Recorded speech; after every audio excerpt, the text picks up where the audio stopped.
It's a story that I return to because I see myself in both the formats of both brothers. We've got to a point in intellectualism where we're explaining that stories are important, not that study is wrong, and big words help with nuance and dissecting ideas, which is fantastic.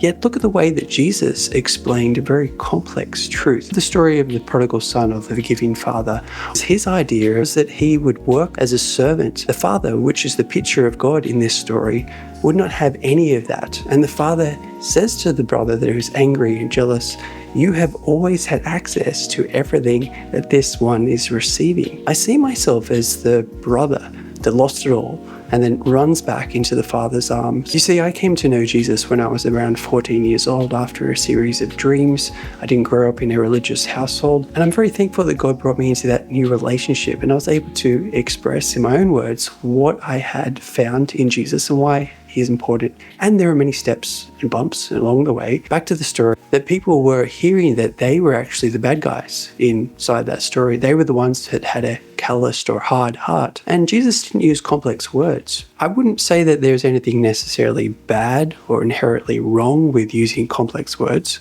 I would look at the way that Jesus explained who he was. After the Father has lavished gifts and thrown a banquet, a party to celebrate the new life that the son has walked into, the other brother walks into the scene and is enraged and jealous that his brother is being welcomed back. The brother that was forgiven by the father not only is enjoying this party of welcoming, but is overwhelmed.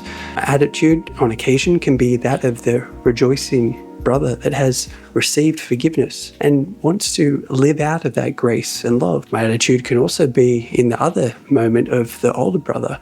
And this, I think, is part of the revelationary nature of how Jesus explains. He didn't use complex words. He used a story that baffled the people and the times, and it still does today. The brothers have access to the same Father. One receives him with joy, and the other receives a sense of jealousy and anger and complaints and bitterness. And when we stray and become like the older brother, do we say, "I'm sorry, I want to step back into grace"?